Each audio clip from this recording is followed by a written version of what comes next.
you're a good little kitty. Yes, you are. As long as you're not destroying things, we're happy. Right? You happy, monkey butt? Everyone's happy. Put that thing in my face. Okay. Hello, everybody. Welcome. It's another After Dark here. Shiny Shirt Week Day 26. The longest week of the year.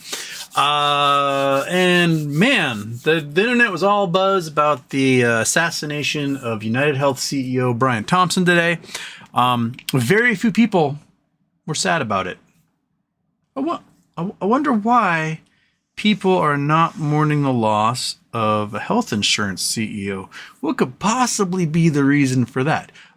Maybe because the health insurance CEO approved an AI program that automatically denied 90% of all healthcare procedures for their customers, so that people could not get cancer treatment, surgeries, etc.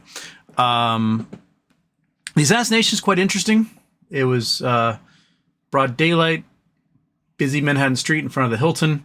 It appears that the assassin had a silenced weapon. I was reading that's likely that due to the silencer and probably having a low velocity rounds, that when the gun fired, it did not have enough gas pressure to automatically recock and reload the gun. So he had to pull the chamber back each time and chamber another round. And because it was low velocity, didn't have the penetrative force, so he put several shots into the dude and took off on a bicycle and vanished. And no one can find the guy. So, the problem right now is that the suspect in this shooting is basically every single American. You know, there'll be 300 or so of you in the show at some point. Every single one of you will have a health insurance nightmare story. Everyone gets sick. Every human being alive will get sick, will get frail, will die. It is a guarantee. You are insured to get sick. So we have to insure against that insurance. And instead we have a system that is designed to kill people so that shareholders can make a couple extra bucks. And that's a shitty system. We should definitely have something better than that perhaps, I don't know, takes the profit incentive out of healthcare and just, I don't know, makes it perhaps an altruistic endeavor, that we just help people because it's the right thing to do, and that we have a giant system in place that does nothing but help people through the worst times in life. Cat, shut the fuck up. Cat's yelling. So yeah, if our elected officials aren't going to enact a good healthcare system, and 70+% of Americans want a universal healthcare system. They see what happens around the world. They've experienced what happens around the world. They've experienced the 600,000 plus bankruptcies a year that happen in the United States due to healthcare expenses. And we say to ourselves, I wish I had something better. And then we elect people who promise to make things better, who then take a bunch of money, say like $180 million a year from UnitedHealth lobbyists, in order to make the system worse. If your elected officials aren't making it better, the health insurance companies aren't making it better, you have to expect that a nation where 6% of the population controls over 50% of the privately owned weapons on Earth, that people are going to die. That's just... If a loved one of mine dies a heinous death due to an insurance company denying them coverage, you better believe I'm going to consider the elimination of, the board, CEO, any C-level executive, etc. This may have nothing to do with any of that. This may have been pure UnitedHealth market manipulation. The board got in trouble for an SEC investigation, not reporting it. They dumped their shares without reporting that either to their shareholders. So they're under a whole bunch of investigations. So maybe some shareholder was like, fuck you. But regardless, seems like a fairly professional hit. And the suspect list is very, very, very, very, very large. I mean, if I were in New York today, people would probably be like, did Houston do it? So yeah, basically every human being who's a citizen of the United States is on the suspect list at this point. So Keep that in mind. GameStop didn't do much. Bitcoin is going knucking futs right now. Flew past $100,000 and is still flying. Last I checked, where are we? 103,000. So I think it was a brief moment went above 104. That's what I got a notification on my phone. But looking at the chart here, it's showing 103,400 at the moment. Yeah, it just flew up 5,000 since about 2 this morning. So yeah, just wild times indeed.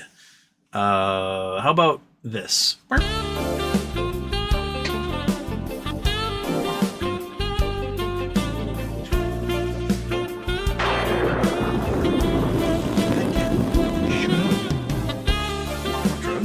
Drugs make you happy? Huh? That cat? Uh-oh. Never mind. All the drugs are gone. The kitten stole the drugs. Never mind. I have no drugs for you. They're all gone. So, you're just going to have to yell into the void. Okay. So, what's on your minds? My guess is GameStop, BTC, and dead health insurance executives. Lost Waves says last. No. You're first. Lost Waves, Bitcoin, 100K. Yep. What's the latest on with Emmet and BBBY? I've heard nothing about Emmet. George Palikaris seems to be sort of practicing what he's going to be saying to a jury for the really crappy SEC lawsuit that he and Berta are facing. He's basically pointing out, like, hey, we reported what was hey, don't react. The fat cat's just being a dick.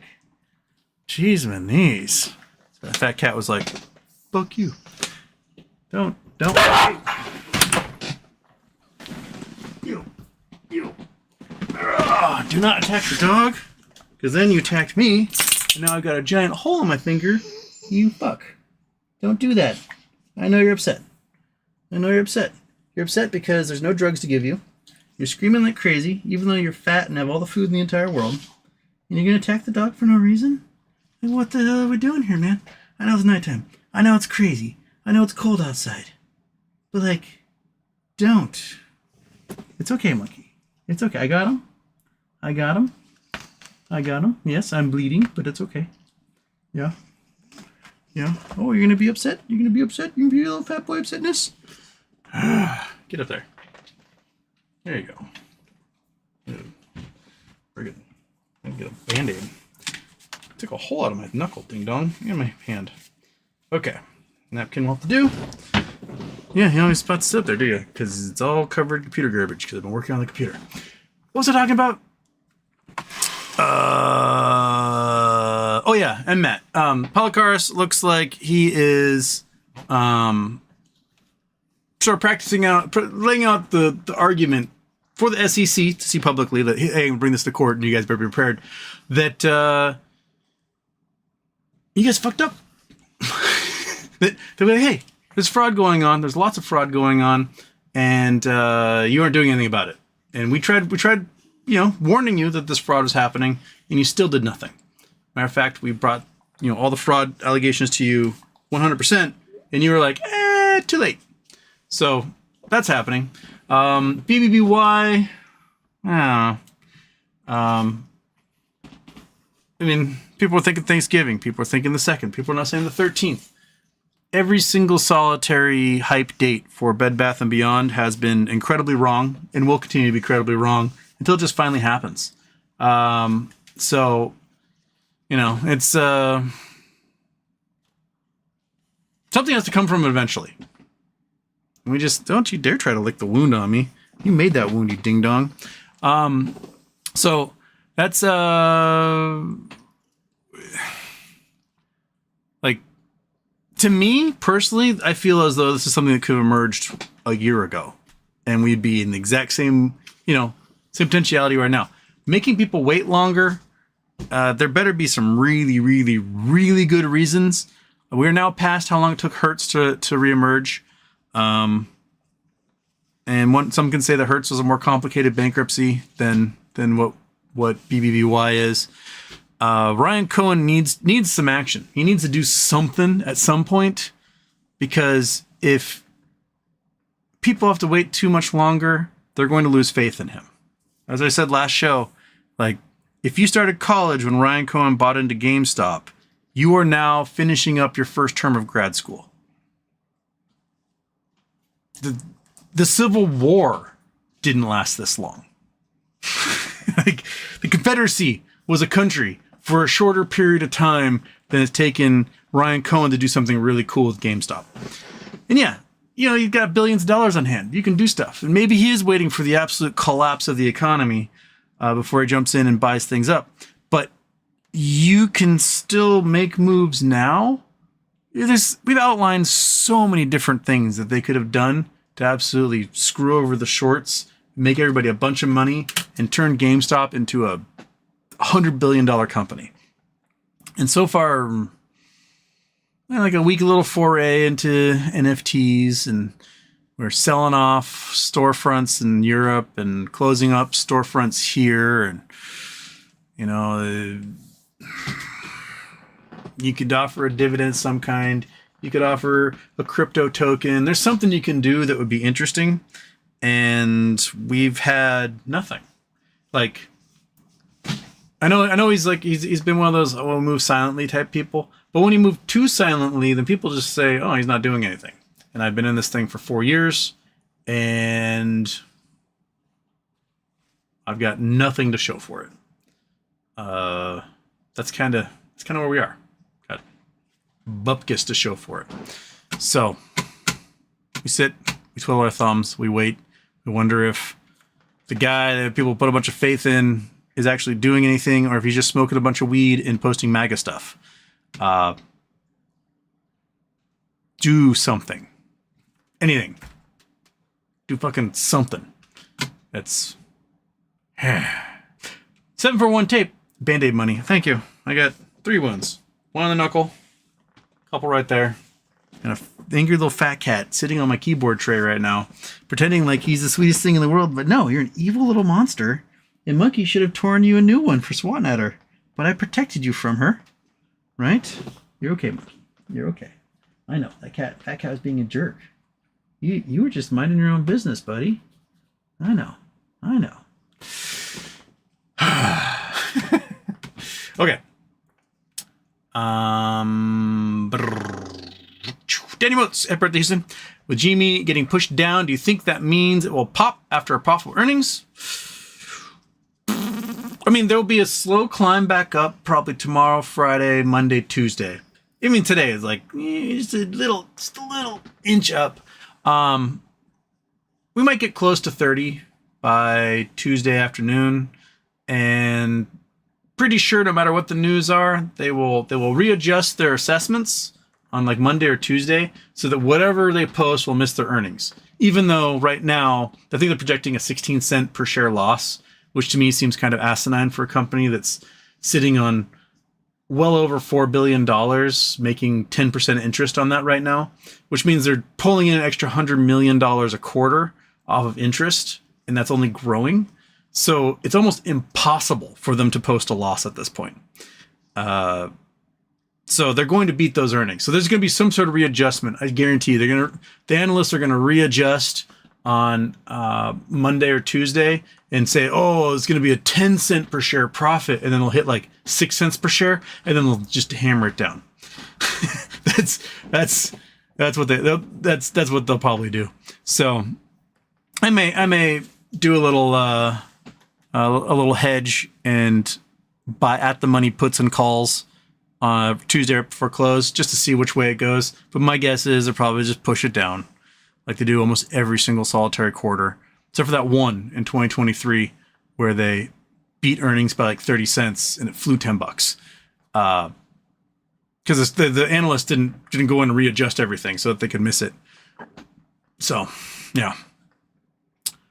Lost weight, Twitter valuation is up according to Fidelity, and user base is down. Yeah, so Fidelity originally, they had a whole bunch of bonds that are owned by Fidelity. Again, it was $13 billion in bonds or something. and most of them are owned by Fidelity.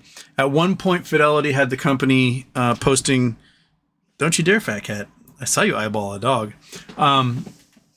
Fidelity had posted an article basically saying that Twitter lost $38 billion in its valuation. So it had gone from $44 billion, which was the purchase price, down to $6 billion.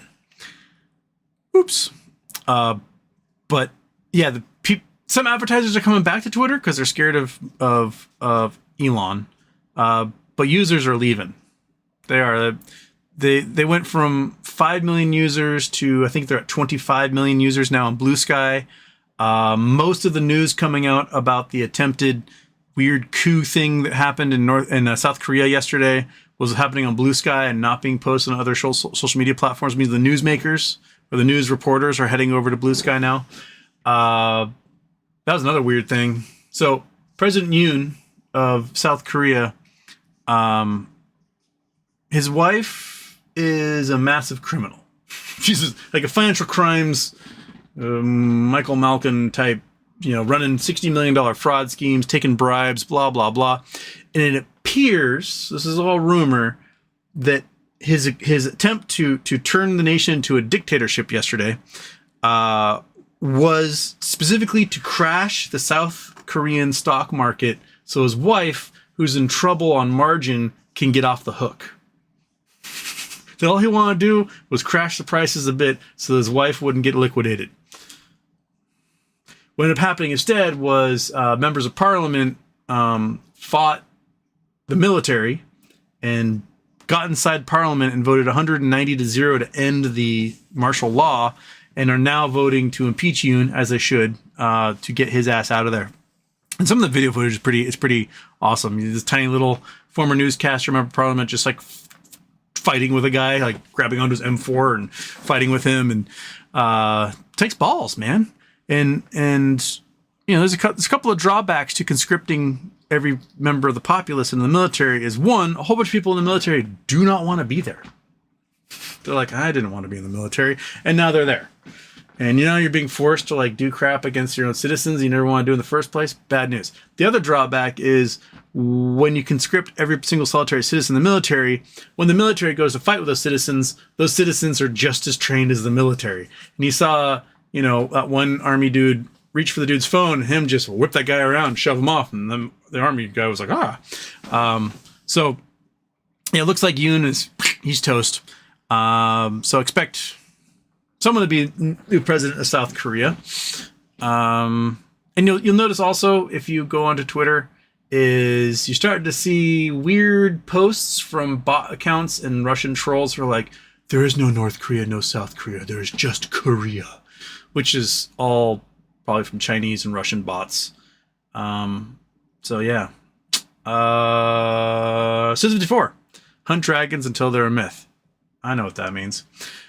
Mike Hobbs, woohoo! Finally in top 10. Good job. It also says, what are your thoughts on mission extension vehicles or mission extension pods in space? Oh, they're fine. I mean, they've only been about for, 15, 20 years. Before, you'd launch stuff into space, and it'd have so much fuel. You can only carry so much fuel. So usually most fuel up there is to like stabilize the vehicle in its orbit. Some are to like shift orbits so they can take pictures of other things and reorient themselves. It takes a lot of fuel.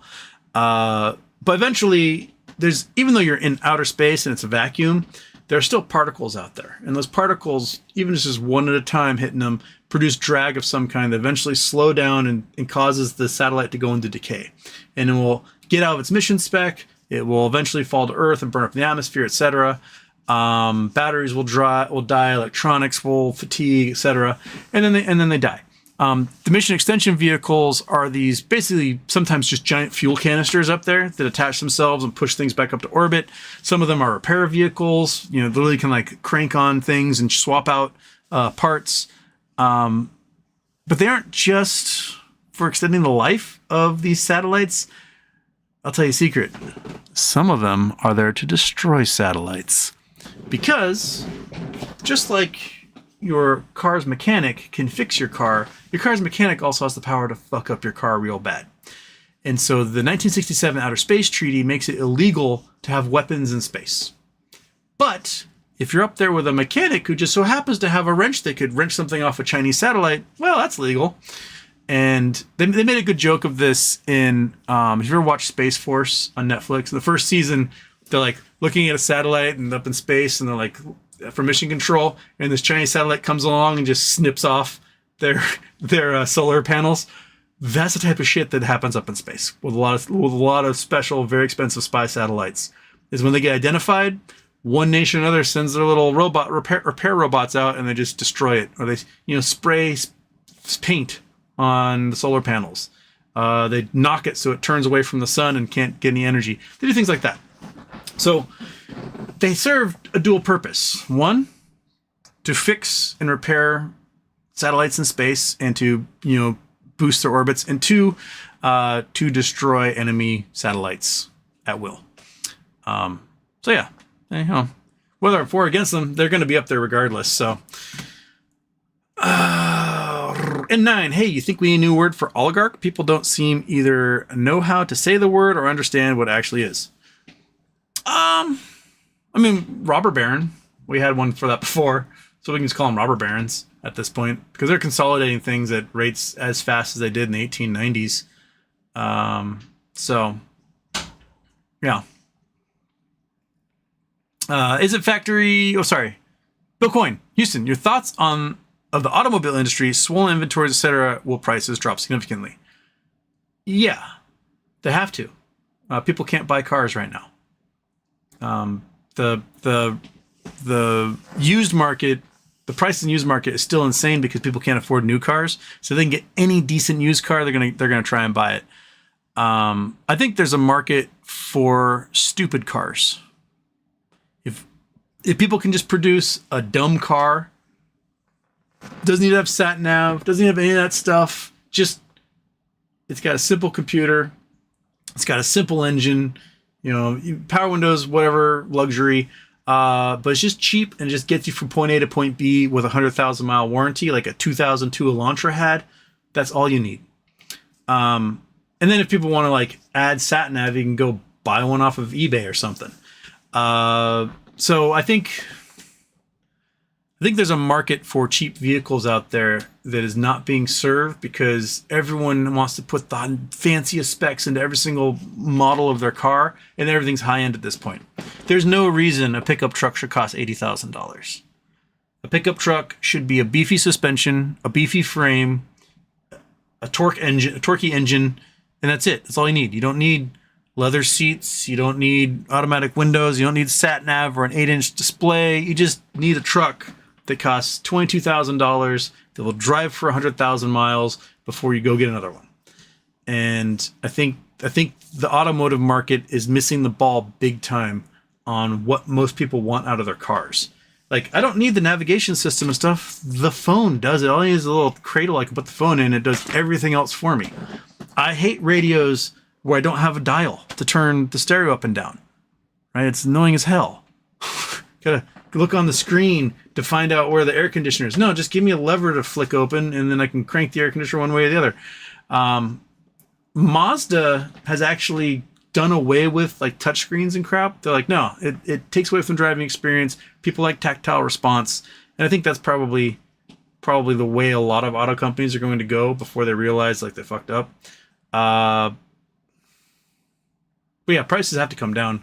Stellantis is toast. Nissan is toast. Mitsubishi was toast, then Nissan bought them, and now they're both toast. Jaguar's toast. This is exactly what happened in '08. Pontiac, Oldsmobile gone. Hummer gone. Hummer's been recently reborn as an EV. Saab gone. TGR, MB. Who else got vaporized in that time? Volvo almost got vaporized, and they got bought by Geely. Suzuki America gone, Isuzu gone in the US. Who else got vaporized? I know there was more than that. There's got to be more than that. Well, we'll think of them. But this is what happened. Is that people, mid-luxury brands kind of missing their mark. If they didn't innovate fast enough, people were like, well, I'll just get this German car rather than an Oldsmobile, right? And so they had to like cut fat. And then GM was stupid getting rid of Suzuki. Like gas prices are going to $4 a gallon, and they like doubled down on giant trucks and got rid of Suzuki. People want fuel efficient cars when that happens. Ford, under Bill Ford Jr., Bill Ford III, back then was like, we are going to make green cars. You know, we'll still have like our Mustangs and big trucks and stuff, but we're going to focus on cars that get great gas mileage that are bang for the buck. And Ford kicked his ass out of there. And then we're going with trucks, and the gas prices were $4 a gallon, and they almost got vaporized too. But they didn't almost get vaporized as badly as GM and Chrysler did, where they had to have the U.S. government step in and basically nationalize them. But we might be seeing that again. We may see Stellantis peel apart, because remember, Fiat bought Chrysler when Mercedes didn't want it anymore. Daimler Chrysler, that whole conglomerate. We may see Stellantis peel off Chrysler all over again, and I don't know if anyone in the Trump government would save them. I mean, we'll lose 5-10 million American jobs at that point if no one steps in, and things get really bad. So yeah, car prices have to come down a lot before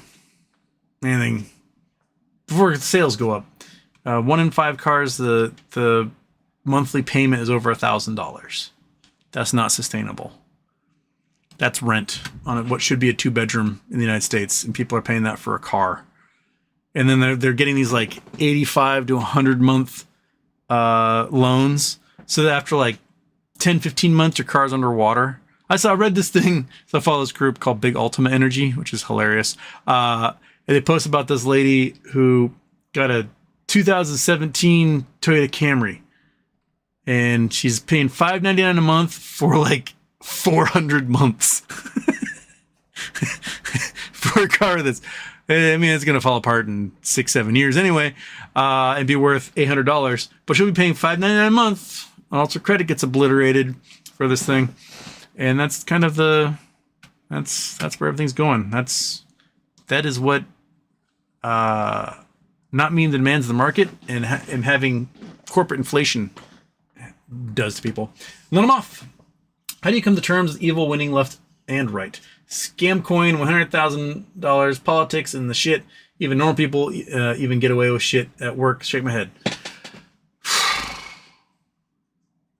I don't know so much as like coming to terms with it as being overwhelmed by it all. Like, this seems to be like a culmination of the worst stuff that could possibly be happening, all happening at once. And everyone's so overwhelmed, and the system is so, I don't want to say oblivious, but apathetic to do anything about it. Like, the protests that happened, the riots that happened in England earlier this year, like spring, summer, where they like set the hotel on fire where immigrants were living, and these like white supremacists were out just fighting people, attacking people. Those folks went to prison like that. It wasn't, oh, they got arrested and we did a pre-trial hearing and we're going to schedule their trial for a year from now, and they're going to be out on bail. No, they arrested their ass. They showed them the evidence. They all pled guilty, and they got prison sentences within days, right? If the United States had a little bit more efficient criminal justice system, Donald Trump would have been arrested and charged for January 6th, and it all could have been done in a matter of days. But no, we have to have a really obtuse system. And what's crazy is that as much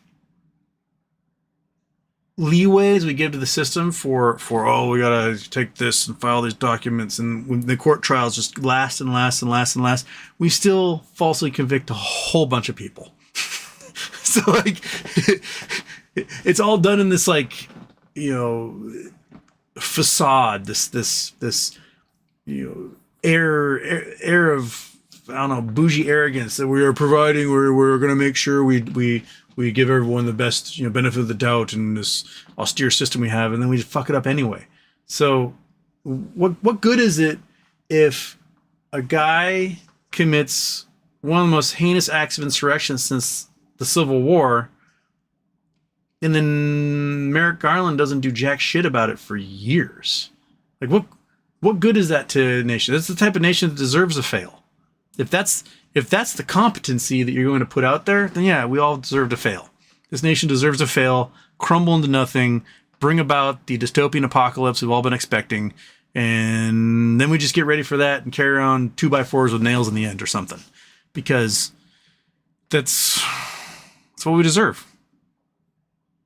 And we can rail against it and shake our fists and be like, why is it this way? But to be honest, we're all part of it. And it's this way because apparently that's exactly what we deserve. We deserve to either suffer the consequences of it or facepalm ourselves to death watching it happen. I know it's kind of a defeatist attitude, but Jesus Christ, America, you guys fucked up so bad. There's just no hope. There's no hope for you. There's no hope for me. There's no hope for anybody really at this point. The only gleaming bit of hope we had was, I think, the assassination of the CEO of one of the largest healthcare providers in the entire world. I mean, that was awesome. I'll say it. I have no empathy, no remorse, no empathy for that man. Thousands upon thousands upon thousands upon thousands, probably millions of people have died as a direct result of his corporate decision making. And you know what? If no one's going to do anything about it, yeah, some dude with a silencer. Way to go, buddy. Okay. It's a factory. Gun YouTube keeps saying the assassin's gun malfunctioned and that it's an amateur, but it looks like he's rotating the bolt like a B&T Station 6.9. So I think this was a pro, as that is an obscure gun. I think it's professional as well. It looked to me, and I have to read other people because I am no gun expert, but reading the accounts of other people, is he had a silencer, and it's likely he used low velocity rounds. And the low velocity rounds are used because if you've got a semi-automatic and you fire the gun, the gas compression is enough to pull the hammer back, open up the chamber, and chamber another round, right? And if you're using a low velocity round, it goes pop, but it's got a silencer, so it's more like click. And if the chamber doesn't open up all the way, the sound does not escape from that. And so that way he can pull it back, catch the round, and fire again. And so that way he left no rounds behind. He did 3 shots each time he chambered around. So that seems very likely. It seems very professional, very thought out. And yeah, I don't think it was jamming either. I think he was fully expecting it not to be able to chamber another round unless he did it because they're using low velocity rounds, trying to make it as quiet as possible. Makes sense to me. And if it is something like the B&T Station 6, someone put a picture of that I saw earlier. It's like the ready-built silenced one, right? B&T Station 6 images. Yeah, these guys. Chrome. Doink, doink. These guys here. So, it's got the silencer built in, and it's basically designed to not rechamber around. So, it's good. It's kind of like there's old British. What's the name of it? There's an old OSS, basically assassination gun that was similar. It was a bolt action pistol with a built-in silencer. What was the name of it? I used it in a video game once. But yeah, so it seems, this is very specific. This is the type of gun that has one use, and that is silently killing somebody. So, oh crap. The animals, monkey. You guys distract me at all times, and I didn't. And I'm bleeding as a result of it. I'm bleeding as a result of your distractions. It's not your fault. It's the fat cat's fault. Okay.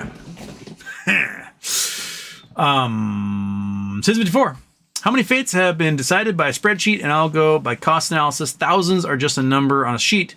One more or less digit. You lined your pockets with money as others line graves. Exactly. And that should not be the basis of a healthcare system. The basis of a healthcare system should be, let's take care of our citizens because that makes for a better society. That should be the entire goal of a healthcare system. Even Monkey knows. Look at that face. Even she knows create a healthcare system to improve people's lives. But you know what's happening? Is that there's a privatization happening now of vet clinics all across America. Private equity is buying up all the veterinary clinics in existence and then jacking up the prices. Basically removing competition, artificially jacking up the prices because they don't have a monopoly, and everyone else is paying. And you're a dog. You're going to suffer from this, right? Just as much as consolidation of the healthcare industry has absolutely fucked the rest of us over. It's happening to the pets too. These adorable little goons, right? Yeah. It's happening to you too. So, you know, I talked to my state senator and I said, hey, I know we might not be able to do anything about human healthcare, but at least we're in the early stages of this pet healthcare thing. What about passing a law that limits the number of clinics an individual or entity can own in Washington state? And he was like, Because if you make it so that if you can only own one veterinary clinic, then they won't be able to consolidate here in Washington. So talk to your own state legislators and see what they can do to do that stuff. Yeah, that's just right, Monkey. Right? Yeah. Anyway, everything's fucked up. Alex Bishop is here. Hello. Why, Tyler, seeing BTC at 100,000 is depressing as fuck because I could have put 15,000 into it when I was damn near 16, but dumped it into BBY for 10,000 shares and don't have shit for it. I'm such a dummy. Hopefully, BBY comes out of it, because if it doesn't, I think Ryan Cohn is toast. You can't make a Berkshire Hathaway type company if you don't reward your shareholders. And he's got to reward us at some point. We have to see the benefit of his genius. And if nothing comes of BBBY, if doesn't make any cool moves with GME, then there ain't no Berkshire Hathaway coming out of that. He's just going to be another billionaire also ran. You know? Trace commas. Stephanie L. I wouldn't be surprised if oil executives, hedge fund managers, just billionaires in general start to get bumped off. Yeah. Eat the rich. I mean, they're making this system the way it is. It's really like, I know I was kind of defeatist a moment ago, but it's really the fault of the billionaire class creating this system and using their money to consolidate this power and their greed. And as somebody pointed out once before, I don't remember who it was in the chat, billionaires have two concerns. Don't lose money. Don't go to prison. That's it. Those are the things that motivate them. And there should be a third one, which was, you know, something that happened a lot back in the old anarchist early union days, which is your workers marched in and killed you. Guillotines, chunk. You know, assassinations on factory owners. These are the type of things that happen when you erode the quality of life, the pay. You purposely jack up prices so that people can't afford, you know, their lives. Is just, if the system isn't responding to your concerns, you are going to have to make the system respond to it. And it's only a natural thing. We aren't doing general strikes here in the U.S. We probably should do giant general strikes. They're doing huge general strikes right now in South Korea over President Yoon. You know, something like 1 million Hyundai workers are like, fuck it, I'm not working until that guy's out of office. That is 1/5 of their entire economy is Hyundai. So, like, you know, they will take the nation down. If you're going to take the nation down, we will take it down further than you could ever imagine.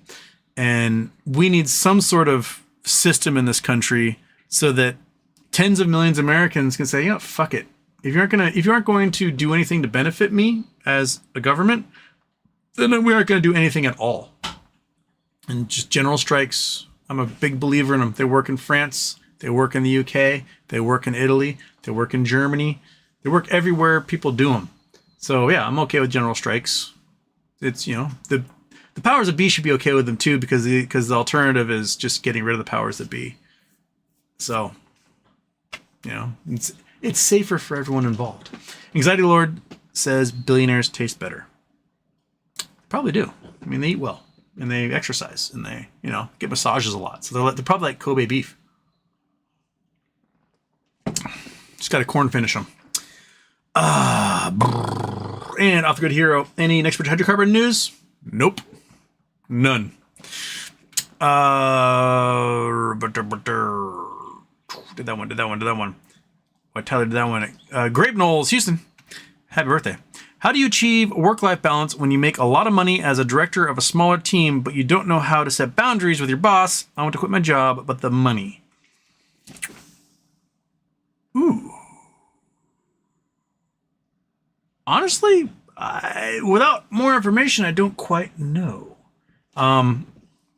Quiet quitting? Like, do the bare minimum. Do what's detailed in your job and nothing more. Like, hey, I'm doing my work.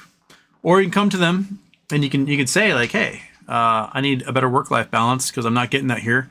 You can apply to other jobs and take offers from other jobs to the leaders at your company and be like, look, I got a better offer somewhere else. I think I'm going to take it unless things improve here. And then you can do things like that. But yeah, it's my little sister was the director of a team. She had been chief of staff for the CEO at a big company, big multinational tech company. She left during COVID. So she come back to the US. She was living in Australia. And then she was working for some bank from like Amsterdam for a while. And then she, as COVID tapered off, she took a job back with her original company again. Got a little pay bump, whatever. And she was project managing this big tech team. And what ended up happening was, as 2022 was coming in and inflation was happening, and all these tech guys are going to start laying people off because it's like what you do. They started laying off tons of people on her staff, so that her workload was getting bigger and bigger and bigger and bigger, until eventually she was like the only person left on the team. And she went to their bosses. She's like, "This is stupid. You guys aren't giving me a raise at all. You've cut like 35 people out from under me. Our projects can't get finished because we don't have all the expertise to do these projects, and you aren't paying me more to do all of their work." And they're like, well, times are tough. She's like, well, fuck you, I'm out. And so she took a better job. Now she works for the Gates Foundation as a project manager. Now she like helps people get drinking water and gets paid just as much to not have to do it all herself. So there are things you can do to kind of strong arm them into what you like. Yeah. If you want to quit your job, that's probably your answer right there. So I say, step one, talk to recruiters, because recruiters love stealing people. If you're looking for a job, the best thing you can do is talk to a friend at a company who will vouch for pretending as if you work at their company, because they love stealing people. So start talking to recruiters, talk to them on LinkedIn, talk to them, whatever, field their phone calls, answer the emails. And because recruiters want to steal people, because when you're in demand, it means you have a job. It's like that whole adage, like, there's certain people who only like to have affairs with married people because it's like riskier. I don't know. It's like that with recruiters. Recruiters only want affairs with people who already have a job with someone, and they want to steal you because they get a bonus for stealing you. So I say go talk to some recruiters, get them to steal you, and leave. Because it's already said, if you want to quit, then quit. And moving to a new job will get you a bonus, probably the same pay or better, right? And you can talk to them about work-life balance, yada, yada, yada. And perhaps they will bend to your will. So I say do that. Why, Tyler? So over RC being a straight pussy. Come on, do something. Taking that lady picture way too serious. Yeah. Tony Baez, howdy. Walt the Man in the Middle, Primero. Alex Bishop, CEO of UnitedHealth, should have went on a trip to the bottom of the sea like the rest of the rich people. Keep it traditional. Marcella Giordano. Hey, Houston. Happy birthday. Thoughts on Kash Patel possibly leading the FBI? Also, Biden pardoned his son. Gotta say, I'm very mad about it. Well, look at the Kash Patel and the Hunter Biden thing as one environment, right? Trump has basically said he is going to persecute his enemies. Kash Patel has made an enemies list, and he's going to persecute everybody. Not prosecute, persecute, right? And they already laid out that Hunter Biden is one of those enemies. Right? They're going to make him fucking pay for what his dad did, right? So Biden, seeing that they want to put Kash Patel at the FBI, is like, well, I can do this on the way out. So I really can't blame him for that. If I were Biden, I would give blanket pardons to every single solitary person in the U.S. government at this point. You are a middle manager at the Bureau of Land Management. You have a blanket pardon for everything you've done prior to this, just so that Trump can't use Patel to go after everyone. Remember, Kash Patel is a moron. He's the one who wanted to get rid of net neutrality, basically throttle everyone's internet when he was at the FCC. Which is why Washington State, the senator I talked to was the guy that wrote the legislation that made Washington State have net neutrality in our state so that service providers can't throttle anybody as a result of that. But Kash Patel is incompetent. I mean, the federal court literally ruled him incompetent. He was an attorney on a case. He was fucking up so bad. He pissed off the judge, and the judge signed an order saying, you are incompetent and you cannot serve in my court. And so they kicked him out. You have to be really, really, really bad at your job to have a federal judge do that to you.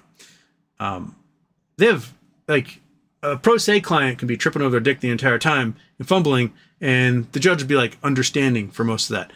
If you are a federal prosecutor and you are so bad at your job, the federal judge says, get out of my court, you're bad. You're terrible. You suck. And now we're going to keep promoting him to more positions of power inside the government because he will, blow Trump all day long. It's, yeah, like I said, things are going to get bad, really, really bad.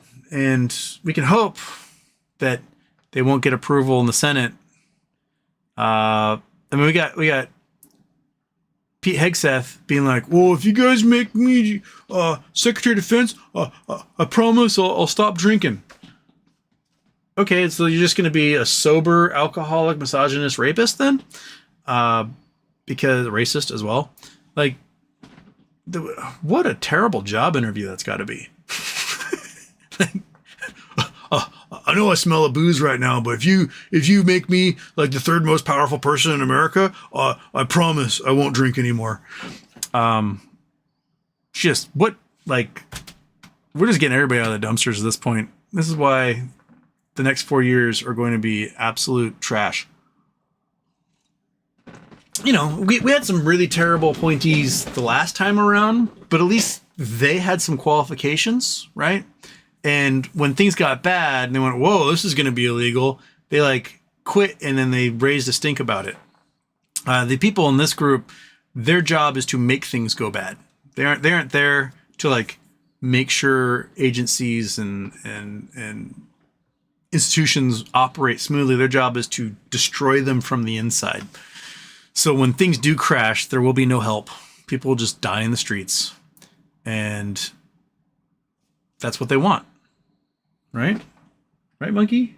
Why just because you got attacked. You've been staring at me this entire time. Fine. Which one do you want? Want this one? Okay. She's been sitting over here like doing her little quiet whine while staring at me. Like that? I know, you got swatted up by a fat cat. Oh, here comes a fat cat coming over here to stalk.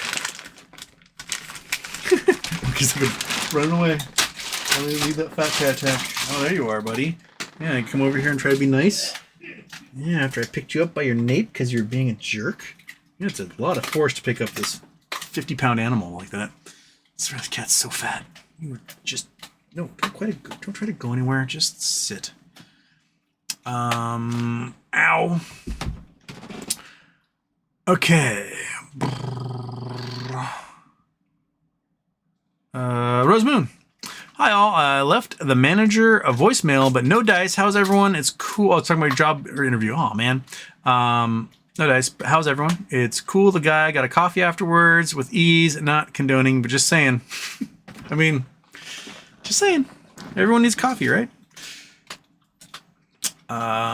Ridge Rat 165. What's your thoughts on the 11 state lawsuit against BlackRock, State Street, and Vanguard, accusing them of colluding to downsize coal companies? Bust them. Like in theory, I don't have a problem with index funds. Like, I understand you buy a whole bunch of everything and you invest in it. Cool. The way BlackRock, State Street, and Vanguard do their index funds is BlackRock owns a huge chunk of State Street and a huge chunk of Vanguard. Vanguard owns a huge chunk of BlackRock and a huge chunk of State Street. State Street owns a huge chunk of BlackRock and a huge chunk of Vanguard. So it's basically one company with 3 different names. That shit should be illegal. Like, maybe how we do this is you can have an index fund, right? But you're only allowed to own one kind of company in each field. Like, you can own, a chunk of stock in one coal company, but not 2. You can own one chunk of stock in one healthcare company, but not 2. You can own one chunk of stock in one home builder, but not 2. You can own one chunk of stock in one car company, but not 2, and do it that way. Maybe that's how we get around this. But at the moment, BlackRock, State Street, and Vanguard, they make their positions large enough so they become oftentimes the largest shareholder in these companies, but they do not cross the 10% threshold where they're insiders. And then you sign a deal when you sign up with them, you invest your money with them, that they get your voting powers. So they can still, while not being on the board, they can force the board to put the people they want on the board. We definitely need to come up with something to defeat these giant index fund conglomerates, because they are just a giant, awful, plodding, monotonous, like, decay of ingenuity across the entire nation. And we need to do something about that. Anonomoth, any plans for retirement and 401k with the new administration? Well, unless one of these things pop off, I won't be retiring until I'm in my 60s. So, I was really hoping that the GME volatility would kick into overdrive like I bet did in June. I was ready, man. I was so ready. I was going to retire with ease if it did that. We had a Monday, Tuesday, like that first week of June. I'm done. I'm on a first class plane ticket to Portugal. I'll put $250K into a government account, which will give me my residency. And then in 5 years, I can have a passport. And then I can also purchase a passport from Barbados or Santa Lucia or a number of other, Cyprus, whatever. And then when all the shit goes here, I might have some ability to sit on a beach somewhere else. That was the plan. Now I'm stuck here with the rest of you unless things pop off.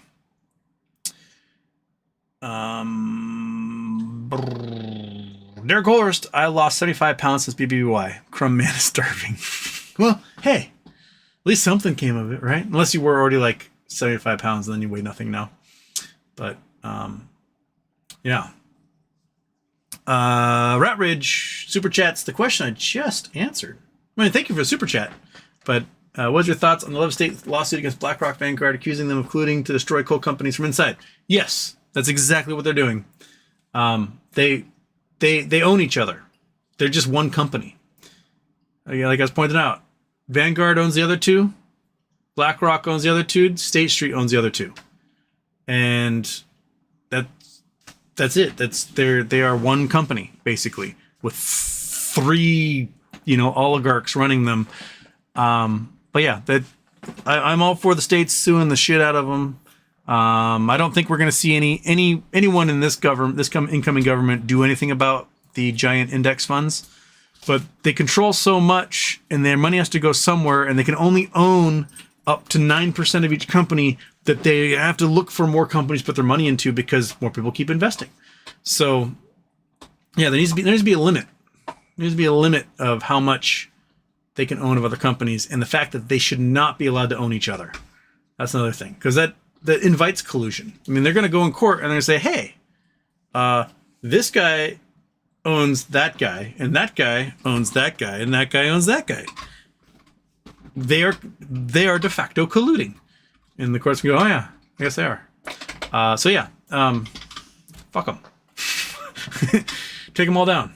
If we have to take it all down, Brian Thompson, CEO of UnitedHealth style, then that's probably going to be it. Honest friend, aloha from Wahoo, just lurking these days and always enjoying the show. Thank you. Robert Manson, Jimmy, get your calculator out. If they put the $1 billion cash on hand in treasuries at 4.3%, that's $10 million per quarter. 2023, $3 million loss this quarter, $14.8 million profit. Is the $18 million turnaround getting rid of bad stores and less, or that and the treasuries? And where in quarter two is the $3 billion cash? If it was put in treasuries, there would be a $32 million profit.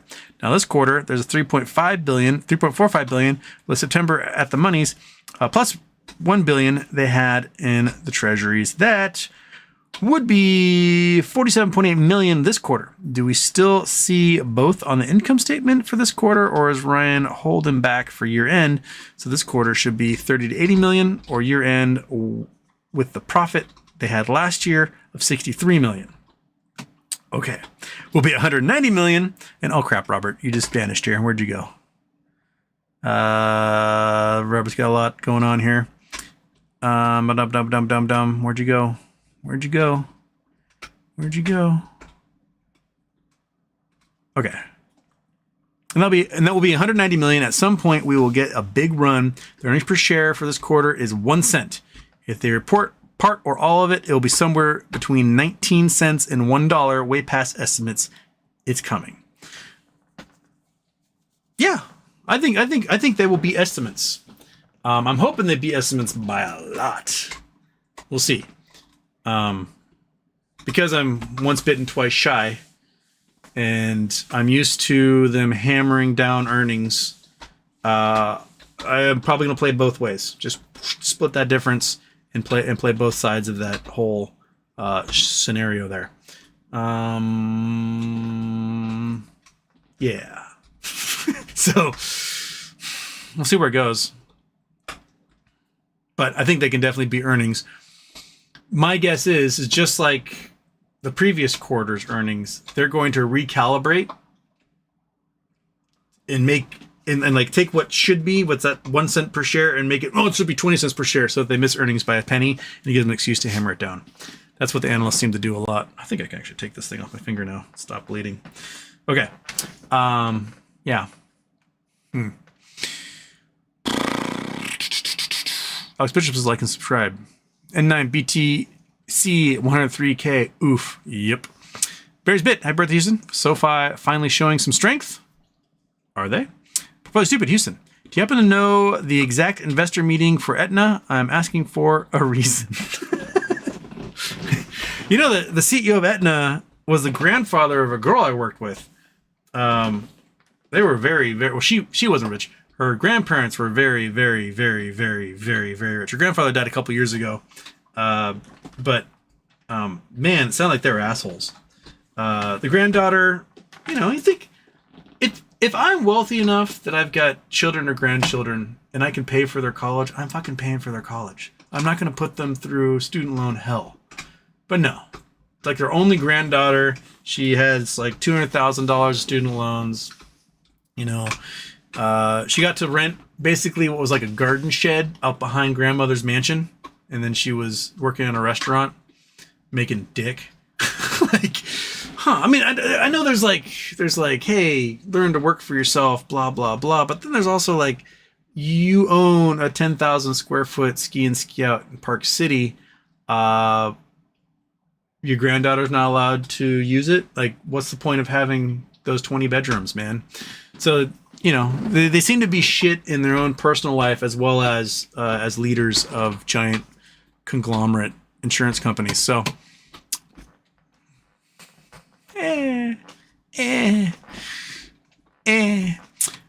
64 coward mods deleting chats as usual. I don't think anyone's deleting anything at the moment there, 64. I think some stuff is getting flagged by the YouTube thing. There's certain words that trigger, and then YouTube won't post the chat at all. So that might be what's happening now. I don't even know if there's any mods in here right now. I might be the only person with mod power. I'm not seeing any blues from folks. So,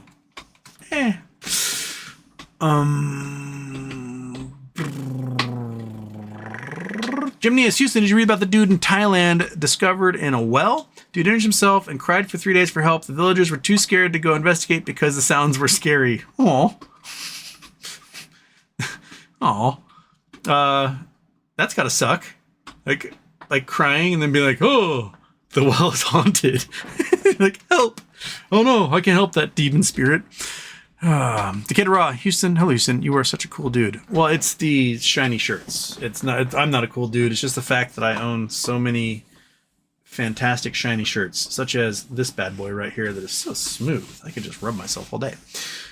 Rosemoon, this is true. Insurance sucks. If only we had national subsidized insurance, or however it's called. Yeah, universal healthcare. It's so simple. Literally, my second show ever, maybe the third show, I think it's my second show ever, was called Murder the Private Health Insurance Industry. And it was all about how we can solve homelessness. We can save collectively Americans $2.1 trillion a year in the first year of a national healthcare system. It would come to employers saving on average $15,000 per year per worker, which it blows my mind that you don't have like GM, Microsoft, Amazon, Walmart, all lobbying the government for universal health care, because it means they no longer have to deal with health insurance at their companies, right? They can give more money to their shareholders. If you're a union, like, it blows my mind that unions didn't back Bernie Sanders, like big, like UAW and stuff didn't back Bernie Sanders in 2016 because they'd negotiated so hard for their health insurance. They didn't want it to go away. Bitch. If you don't have to negotiate for your health insurance, guess what you get to negotiate for? Money. Right? If you were a UAW worker and your healthcare was covered by the government, you then get to go to Chrysler and GM and Ford and say, hey, give me a $15,000 a year pay raise. And Ford GM goes, what? And they have to give it to you because they're spending that money on health insurance they don't have to spend it on now. So you can get more money to do things with. Can you imagine having $1,000 to $2,000 more a month in your paycheck as a result of the privatization of healthcare? Not only that, but the amount of money, like the $1.4 trillion we spend off our payroll taxes into Medicare and Medicaid, that is how much an entire nationalized healthcare system would cost. So your taxes wouldn't even go up. If we're looking at like how much the per user cost is for places like Germany, France, or the UK, then yeah, 1.4 trillion would cover it. We're spending almost $4 trillion a year now on healthcare. That's ridiculous. It's 1/6 of our entire economy, and it sucks. And it's the most expensive per capita on the planet, and it was one of the worst access to healthcare on the planet. People talk about like, oh man, the wait times in Canada are so long. They're just as long here. And you can go bankrupt. You don't go bankrupt in Canada, right? And you can fix that. You can fix that by like creating more medical schools, getting more doctors, getting more nurses, encouraging people to, and making college free so people can go into these career paths and not be like, well, I'm not going to go to college because I can't afford it. You just make college free, man. And people can become nurses and doctors. Make medical school free. So those nurses and doctors aren't saddled with $500,000 in debt when they graduate, right? You can take residency programs that are basically hazing and abuse programs for these doctors, where they work them, 72 hours in a row, right? No sleep, and they make mistakes and kill people. If you say, hey, you're a doctor, you're on for 8 hours, right? Then you can open up the residency programs to more people so they become doctors. So it doesn't become this giant fight to get people in residencies, and we have more people actually becoming working doctors, but a lot of people don't get into residencies, get jobs at health insurance companies where they deny service for people because that becomes their job. Because they're an actual medical doctor, they went to medical school and never got licensed because there was never a residency program for them to get into. Like, we can fix this shit so easily, and we just aren't. So, kudos to Silencer Gunman in the hoodie and the face mask and the $290 backpack. At least you get the conversation out there for a lot of folks. So, probably should make a statue to him in New York. Be my guess. My buddy Sam is a sculptor there. I wonder if we can get him to bronze cast one for us.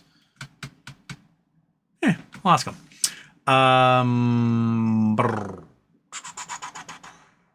Frozen Productions, UnitedHealth, they didn't want to approve my Dexcom gear. Interesting.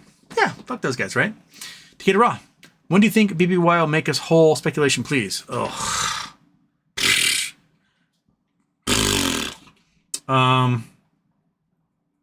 Not a clue. I would have said a year ago. I would have said, like, before we ever went to that Pulte thing last December. Definitely. Like, it should have happened by now. And I don't know. I honestly do not know what the holdup is at this point and why it's taking so long. Like, other companies have emerged faster than this when there's been, like, an active force to make it happen. So I don't know. Tomorrow? Next Friday? After Christmas? Like, wouldn't you want to get this shit done so that you could have made a bunch of money off of Christmas sales? No, we'll wait till next year. I don't know what they're all waiting for. You got me, man. Probably stupid. We should repeal Obamacare and use the savings to bolster the ACA.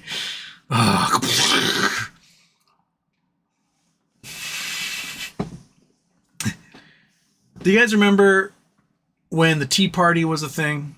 Right, the Tea Party became MAGA and all built out.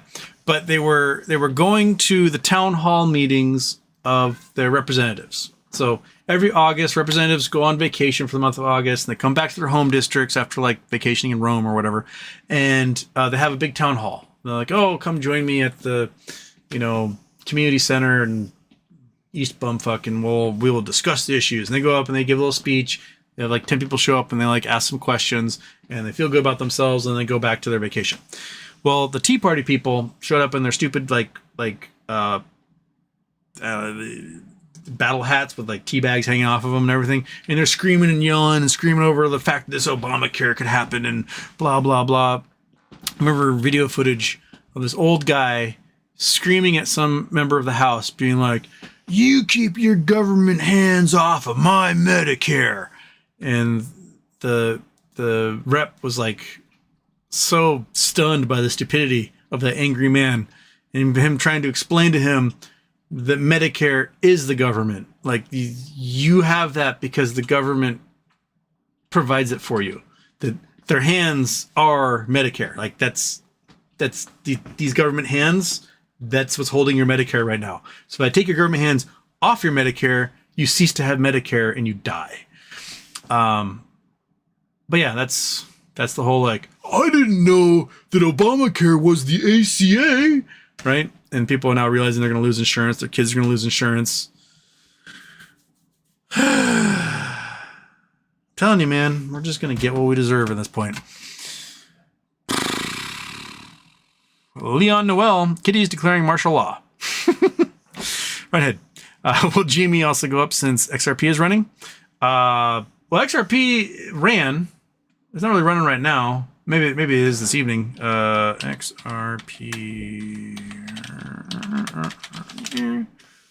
It's kind of flat the last few days.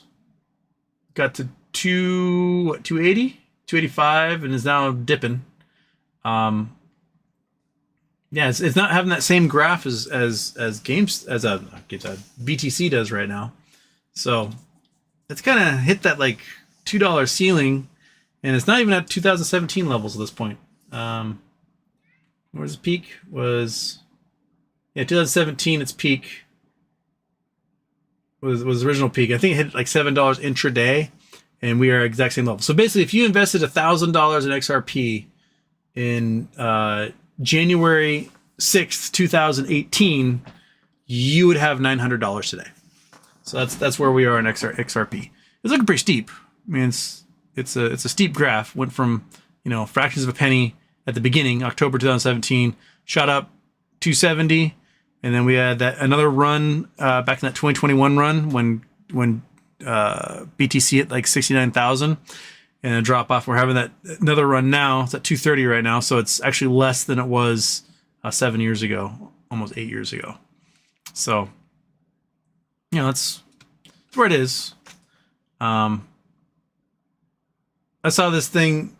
So Wall Street Bets on Facebook is they're the dumbest people in the entire world. I think if you were to create a gutter ball of humanity, 90% of the members of Wall Street Bets on Facebook would be in that gutter. They are just like bottom tier, knuckle dragging, mouth breathing dipshits. And one of them was posting this thing. It was like, BlackRock is going to invest $9 trillion into XRP. And I'm trying to explain to them that you can buy all XRP in existence for $155 billion. So why would someone invest $9 trillion to something they can buy for $155 billion?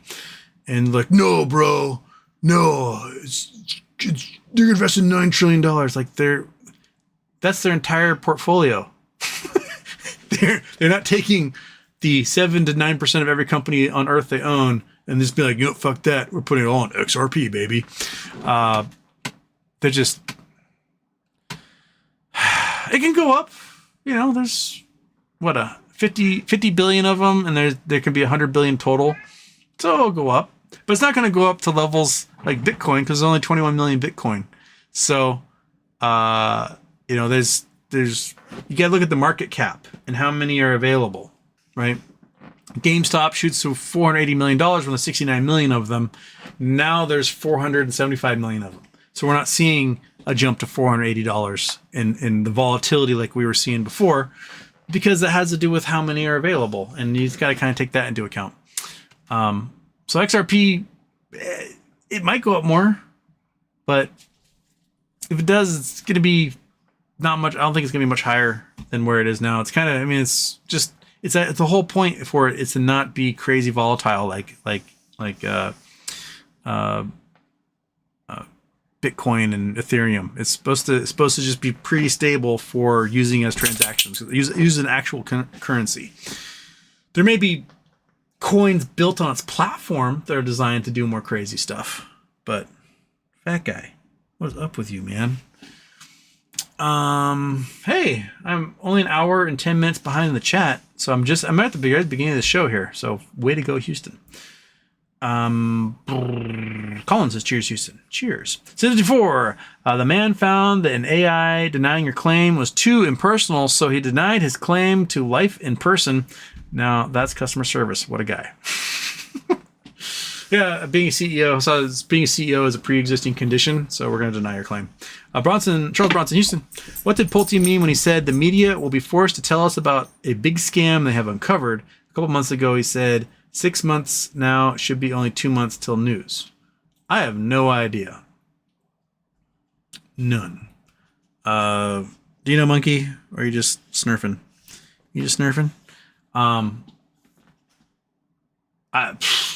I don't know.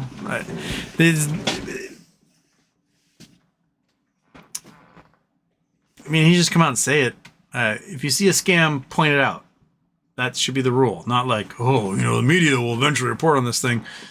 Because then if any scam comes up in the next 6 months, you'll be like, yeah, that was the one I was talking about.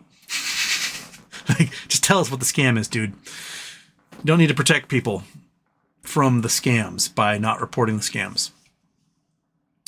Paul M. The most common response I saw online was essentially and sometimes literally, oh no, anyways.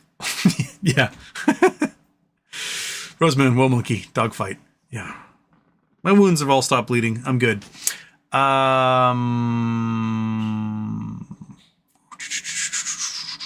654, hope no one is upset about EVs cooking their loved ones as this guy was about United Healthcare. I saw an interesting stat that showed 28 people died from rear-end collisions with the Ford Pinto causing the Pinto to explode. Because remember, the gas tanks were stored back there, so the bumper would puncture it, cause a spark, and then boom, right? 28 people died from the Ford Pintos exploding and killing people. Teslas catching on fire and locking their occupants inside the car and cooking them to death has happened to hundreds of people. So it's like 256 people, and did nothing about it. Most recently, there was a collision where a Cybertruck hit a tree or a barricade or something, and had 3 teenagers inside, and the iPhone alerted the police that there had been an accident because it had the accelerometer was like, whoa, that was bad. Alerted the police. The car did not, Cybertruck did not, and cooked all 3 of them inside. So when those batteries catch on fire, you can't put them out. Like, the fire departments do not own the material it needs to put out the lithium fires. So I cannot wait for us to get more stable solid state batteries in these vehicles.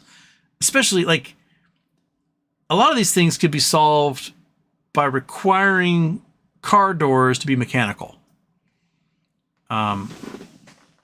People push a little button and the door goes open, right? But when they're panicking and the car battery's on fire and the bucket cooked to death and the electrical system's broken, they hit that button and then it doesn't open. And then there's usually some weird way in a lot of these cars, especially in the back seats, to be able to mechanically open the door. So you have to like take a door panel off and like yank on a cable and then the door open. And if you are panicking and you have not opened up that owner manual to figure this stuff out, you're going to die, right? And you go to like YouTube video, how to open my car door if it won't open, and like wait for this 30-second ad to pass, and then whoosh, that's it. So they have the mechanical apparatus. It's usually hidden from folks because they want the aesthetics to be like, oh, it's all buttons and drive-by wire and crap. So you just pass a law at the federal level that says all car doors must be mechanical. Done. You just probably saved 100 lives that would have died in those cars at this point. So, yeah. No,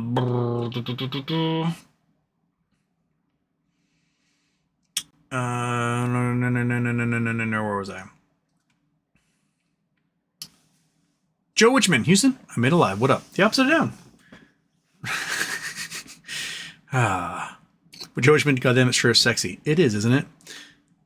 KYP, get rid of the black cat. Monkey butt is fine. Monkey butt was fine. Black cat was just being a dick. The black cat's been doing that recently. I think because the kitten's around and black cat gets attacked by the kitten constantly. It happens a lot at night. It was the stuff that did not happen before the kitten showed up. And Monkey will be asleep, this little perfect sleeping angel, yes. And the black cat will be sitting there staring at her. And it'll just be like, you know what? Whack. Then wakes Monkey up from her sleep. She starts freaking out and screaming.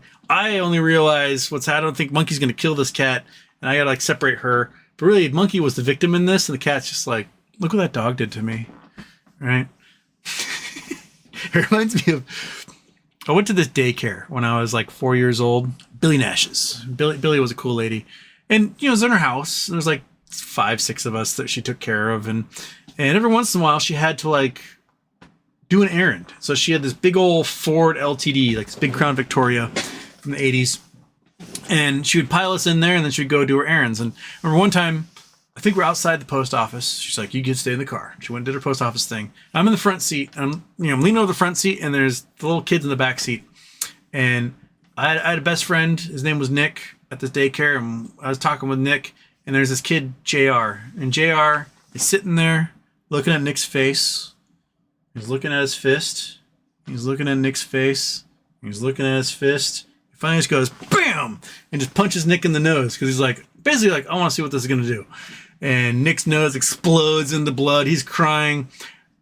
Billy comes back from like mailing her letters to just blood all over her car and a screaming child. But what is going on? And us trying to explain to her, because we're 4-year-olds, we have no language. We're trying to explain to her that JR just for no reason punched Nick in the face. Like that's the black cat. That's the black cat. He's like, I'm going to fuck some shit up. Whack. And then Monkey freaks out. The black cat goes, oh, what? I never did anything wrong. Monkey got murder on her mind. IEP's getting cheap again. Might consider grabbing some more. Kevin Malone's talking about if IEP drops like $2, then Carl Icahn gets margin called because he put up his stake as collateral for some sort of $3 billion play. What is IEP at right now? IEP price 1082. Ooh, it's at 1085 right now after hours. Yeah. So the lowest we had it in the last 6 months was 1015 to 1002 was the lowest it's been. That was back in September. They made a climb up, and then they cut their dividend in half, and it's fallen right back down again. Yeah, people were challenging Kevin Malone on that, and he was posting some articles basically pointing out that he has leveraged his entire stake in IEP for this $3 billion loan to do some sort of play. So there must be something coming from him. I don't think Carl Icahn would want to lose his like 90% ownership of his own company. So, Ryan Head, what's up with XRP? I mean, the same thing's up with all other coins. You have a very pro crypto administration appointing very pro crypto people to the SEC, and there you have it. Crypto is gonna go gangbusters until it doesn't anymore. Paul M, do you think GME will pop again before earnings? I think it'll push up a little bit before earnings, but I don't think it's gonna be like $70 or anything like that. Silver Spock, just don't hold your earnings, your options past earnings, never runs favorably. Yeah, if you've got calls, you sell those suckers Tuesday afternoon while the implied volatility is really high. J-Dog, Seahawks really need another win in Arizona, and Rams going to lose to Bills. I think Rams will lose to Bills. The Bills are phenomenal right now. That game last weekend in the snow was crazy. Josh Allen did everything. He's the first person in history to run for a touchdown, pass for a touchdown, and receive for a touchdown in the game. He became only the first person to pass and receive on the same play, which was mind-blowing because he threw it to a guy. That guy lateraled to him, and he ran in for a touchdown. That last week resulted in me absolutely just crushing fantasy football in points. So I've got a bye week in the Houston We Have a Problem League. I'm in second place right now, and first in overall points. So I guess next week I'll see what underling is going to get whooped by me, right? And so that's how the trash talk works. Yeah. So go Hawks. Let's get another pick 6 for 97 yards. Aaron Salentine, that life insurance policy activated on the CEO family. He got the last laugh. Well, I mean, the wife's probably like, man. I think the wife talked about like he's had lots of threats against his life. I'm pretty sure every healthcare CEO has nothing but threats against their life, which blows my mind. He didn't have a security detail. He's just like, I'm gonna go head out of this hotel and go get some dinner. And there wasn't like 6 ex-Navy SEALs following him. My guess is every healthcare CEO now is going to be absolutely surrounded by a wall of like muscle and guns. You better hope that you don't deny the coverage of any of those guys' family members, right?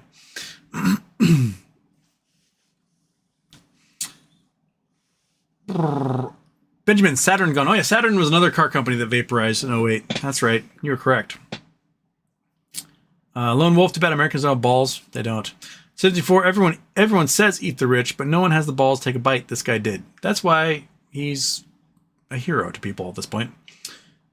Benjamin, cafe standards fucked the truck market. Aren't trucks mostly like safe from that? Like, so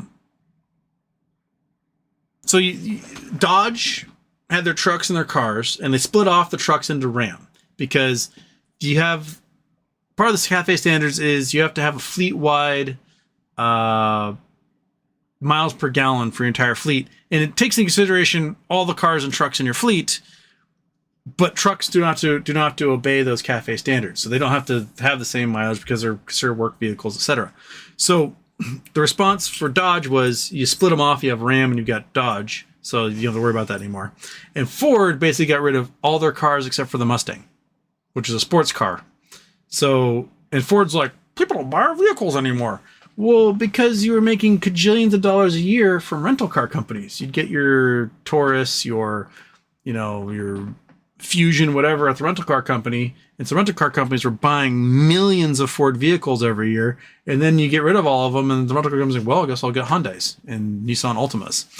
So, yeah, there needs to be some sort of like separation between the cars and the trucks for the CAFE standards.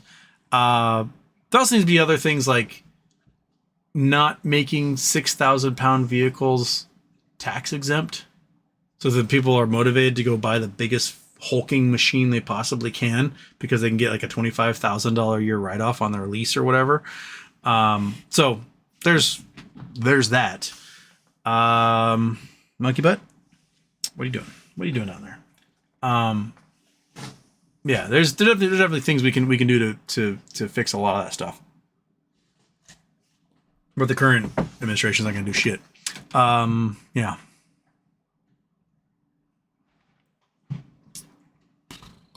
Rosa Moon says, biting balls like an episode of Fear Factor. It's Ventura, Houston. How are you liking Blue Sky? Almost zero Nazis there. Yeah, a couple of them jump to show up. Everyone just blocks them all, and then no one engages with them, and they disappear forever. It's really nice. What was that cat? Oh, cat got trapped in the computer box again. So I like Blue Sky. I do wish two important things that they add, which is being able to send pictures in chats, like DMs, because like you take a screenshot of something, try to send to people, and you can't do it. And two, you can't do an emoji response to things people send you in DMs. So as somebody who gets hundreds, sometimes thousands of DM messages in a single day, sometimes, I get 60, 70 of them from individuals, right? It's really nice to like give like a thumbs up or a ha or I'm angry about this to each one of those messages, just so they know that I've read it. And it helps me know that that's where I am, because like, I click on a link and they disappear and it come back and it's all reorganized. I got to scroll up to figure out where I was. There's no emoji response yet for the messages I get, which is kind of annoying. And you can't like highlight it and reply to that. So when you make a response, they have no idea what of the 60 messages they just sent you're responding to. It's all been baby steps. Like you can get GIFs from their GIF library, but you can't post your own GIF yet. But as millions more people on board, as the development team adds features and everything, that stuff will come. But yeah, there's no Nazis, which is really great. There was an article that came out today outing 4 huge Nazi accounts on Twitter. And one of them is a vice president at JP Morgan. Another works for the U.S. military in weapon construction. Cool. Yeah, so like with these giant Nazi accounts, and Elon has interacted with these giant Nazi accounts. And then people are like, everything you don't like is a Nazi. Like, no, these are literally, they post 1488 Heil Hitler crap all the time. They are straight up 100% Nazis. But yeah, we got a JP Morgan vice president running one of those accounts. Cool. So that's what we're dealing with. You're going to find them on Blue Sky. Blue Sky just nukes them. Either they nuke them or everyone blocks them, and so they just like tweeting into the void or skeeting into the void, and that's where they are. Benjamin, the Ram split off into its own thing. All trucks had to be huge, etc. Yeah. Eric, all German car companies are just about gone. BMW, Mercedes, Porsche, Volkswagen. Volkswagen's having real big problems. BMW's having problems. Germany's having manufacturing problems a lot. One of the things that Angela Merkel did that was probably really stupid of her and the German government was after the Fukushima disaster in Japan, they basically were like, oh, nuclear, and they shut down all the nuclear power plants. and then they became wholly dependent upon Russian natural gas. That's caused electricity to skyrocket. It's caused the manufacturing costs to skyrocket. Their steel industry is basically useless now because they don't have cheap electricity from their multiple nuclear power plants. So, yeah, the Germans got some shit to figure out there. That's for sure. And, you know, you can't have your entire car industry be all luxury vehicles. Like, you got BMW luxury, Mercedes luxury, Porsche luxury, Volkswagen mostly luxury these days. Like, they created cars like, remember the Phaeton? Phaeton is like one of the most technologically advanced vehicles ever made. It is essentially a Bentley, but a Volkswagen. It looks like a gigantic Volkswagen Passat, but it's a $200,000 car, right? People don't want to buy a $200,000 Volkswagen. They want their $15,000 Golf. But now you only offer the Golf R and the Golf GTR. So, like, what if you're only offering the high-end vehicles to people, and then you're like, "Oh, we can't sell our cars"? It's because most people don't need or want a high-end vehicle. I love them. I'm a car nerd, right? But people like my mom, her first new car ever was a 1990 Ford Tempo, stick shift. It got her through everything for a decade and change. And then she went out and bought a 2002 Hyundai Elantra, stick shift, right? For her, she like didn't need the power windows, but they didn't even offer a roll-up window. She's like, well, I guess I got power windows now. I remember when she got the Ford Tempo, it had a cassette player and a digital Ford Motor Company like pre-program. She actually had that stereo removed and put in a Wonder Bar radio because she was scared someone was going to steal her radio. That was more she was concerned about, because she was just going to change stations. She's just going to listen to her country station, and that was it. She's like, I'd like a new car. This, I'm getting old. I've got these new hips. This car's a little low to the ground. I'm gonna have something different. And she goes looking, and every single car is stupid expensive. It has too many bells and whistles she doesn't give a shit about. She just wants to be able to turn on NPR or her like Christmas channel station, because she loves Christmas music and drives me off the wall, and then be able to get from point A to point B for at least 30 miles per gallon. That's it. She'll drive her stick. She's happy with that, but they don't make stick shifts anymore. You have to get these automatic transmissions. And there's got to be a market in there for cheap, stupid cars. Remember the Honda Element? The Honda Element came out like early 2000s, and it was this like box. I call it the Honda Elephant. And it was like, hey, surfers and campers, come get this all-wheel drive box. You can hose it out and drive. And the people who bought it weren't the surfers and mountain climbers. It was 75-year-old pensioners who were like, oh, being able to just walk into this car and start driving without moving my hips is fantastic. And old people loved it. And what Honda do? Got rid of it. Right? Like, there's a market for these cheap cars, and no one's making them. There's like the Nissan Versa, and that's about it.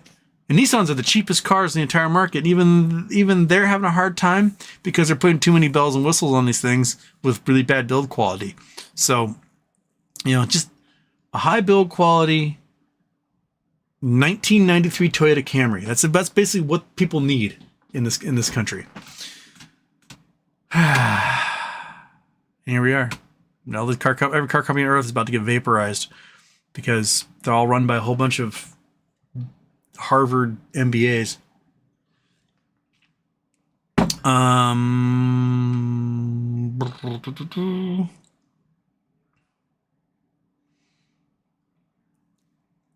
Aaron Salentine's campaigning for his governorship here.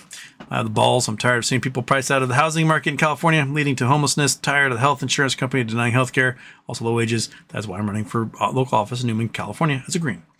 Or Manson, after Moas, will you buy a brand new Romer truck or car, or will you be Warren Buffett and buy used? Or at least he used to. I'll probably buy used, because I just beat the shit out of things, especially trucks I use for off-roading. So I'd probably get, like, ideally, I would go to Copart. I would get a 2017 to 2023 Ram 1500 with a 3-liter diesel in it, because those things get like 35 miles to the gallon. I would then take it to Canada. I would have a def delete and an EGR delete on it. And they'd flash the computer. So all of a sudden, you're getting about 500 pounds of torque and 37 to 40 miles per gallon. Cool. Then I would buy a wrecked like Toyota Sunraider, and I would put the Sunraider canopy onto the Ram, and then I would have basically a Sunraider that can tow 10,000 pounds, get 35 to 40 miles per gallon with that top on it. And then I can convert the propane system to a diesel system so that they can work on diesel burners, diesel fridge, diesel heater. And then that is what I'll drive around. And I'll get all of them from a wrecking yard, put them all together, have a state trooper go, yep, that's a car, and then give me a title for it.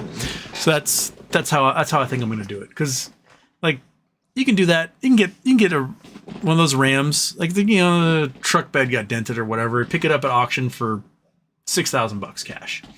Then you can go find a wrecked Sunraider, pick that up for $2,000 cash, put it all together, probably another 15 grand, and for like under 30 grand, you got something that's the equivalent or more badass than your Earth Roamer you'd ever see. So, and you built it, so that gives something to do. That's probably what I'd do.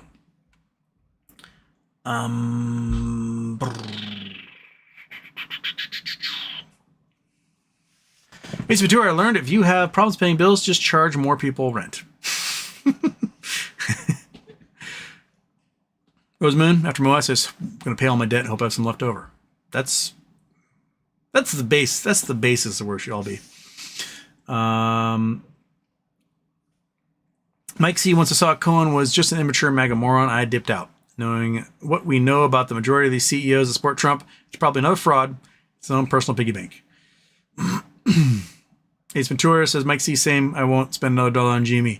Yeah, it really pissed off half of his entire investor base by like coming out so hard MAGA, especially when the year before he was like, no, people at companies should not take a position on politics. And then he's like, Trump, going to events and stuff like that. Plus he's fucking Canadian. Like, shut up, dude.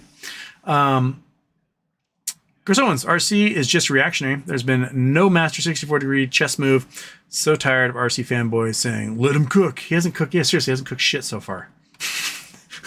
Like, all he's done is vaporize our options plays several times this year where we could have retired and then buy even more of his company stock when the time came. But Kelly Reed, once I heard about the health insurance CEO being shot, I quickly checked to see if the shooter was wearing a shiny shirt. Houston, you're clear. It is true. You'd know it was me because of that. Ace Ventura, the cops say they have 300 million suspects. Mojo. But the dummy didn't change out the guide rod spring to be lighter so it would eject properly. Well, I don't know if it was that necessarily. I think it may have been low velocity rounds to keep the whole thing from ejecting so that he could capture the rounds and not make any sound. Aaron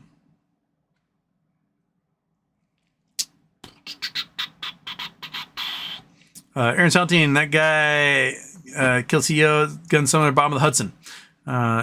That clothing and backpack were burned for sure. Now he's long gone. Oh, he's in Argentina by now. That dude took a train to Newark or LaGuardia or JFK and he is gone. Or he hopped on a train, went to Boston, flew out of there. Like, that guy is so far gone.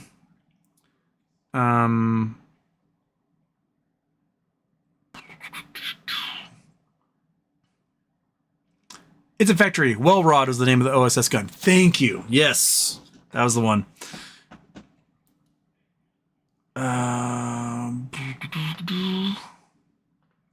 C-SPA, I don't have poll with my senator like Professor Wade Ruckhut. Your local senator, your local state senator, everyone has a poll with their local state senators. You call them up because oftentimes their job working in the Senate or the state house is part-time. Like they have another job somewhere else. So we talk to them like, oh, I can talk about politics. So yeah, go talk to your locals. They got time. Usually have like one staff member. So if you go and show up, they're like, oh, someone to talk to. And they're excited because they actually get to like do their job.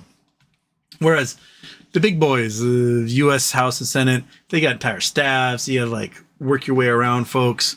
it's kind of a pain in the butt. But like, I'm friends with my local senator and members of the House on Facebook. So like, I could be like, hey, check your email. Because if you send them stuff on Facebook, then that becomes public record. So you say, hey, check your email. I sent you something. You should read it. And then they go and check their congressional email or whatever, state house email. And yeah, so you can do that.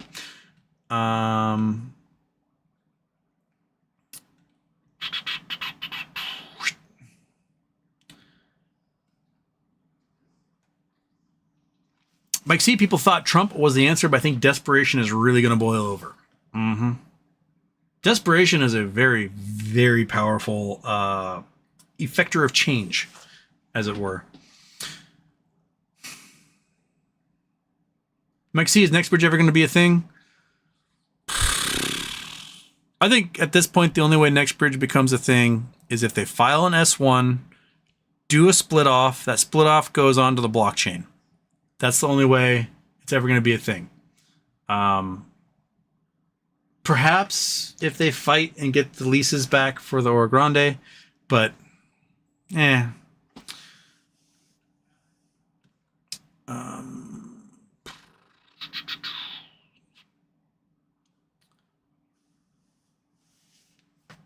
Mike C, yeah, it's frustrating, man. I'm a veteran with a degree in finance, 10 plus years of job experience, and I'm doing well, but our grandparents had so much more with less effort.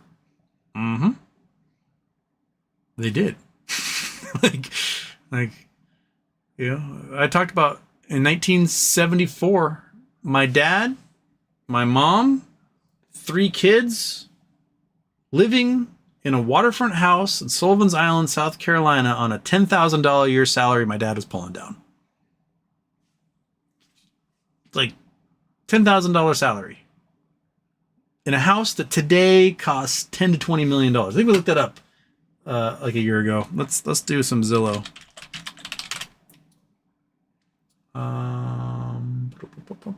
Why are you showing me? Oh, because Sullivan's Island, South Carolina. That's where we want to go. Boom. So today, these homes. It was a beachfront house that my family was in. The homes are for sale: 11.9 million, 5.5 million, 5 million, 7.5 million, 15 million. This is where my dad, family of 5, my sister Rachel on the way, managed to live on $10,000 a year. And these homes are $11 million. Let's see what this place here. This is probably fairly recent construction. So probably tore down some cute home that was there and built this monstrosity. So, do we have a price history here? Price history. So, basically, it's new construction. Let's find an older home. Maybe the $5 million one.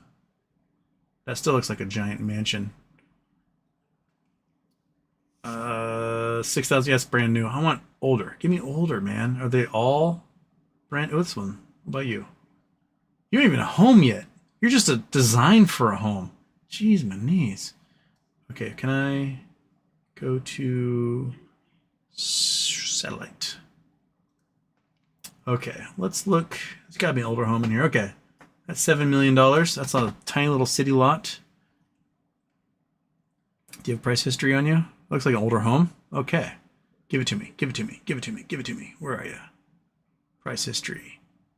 Tax assessment is $205,000. So the people in South Carolina are getting absolutely fucked over. It's a $7.2 million house. They're paying assessed value on a $200,000 house. Okay. You know, price history? Price history, facts and features. Come on, Zillow. Don't fail me on this. Okay. What else? You like an older house. Maybe you. Okay, what do we got? What do we got? Oh, tax history again. Tax assessment is $158,000. Price history. Also, one was listed for rent. Man, 7 million, 6.9 million. One of you has to be a house that existed in the 1970s.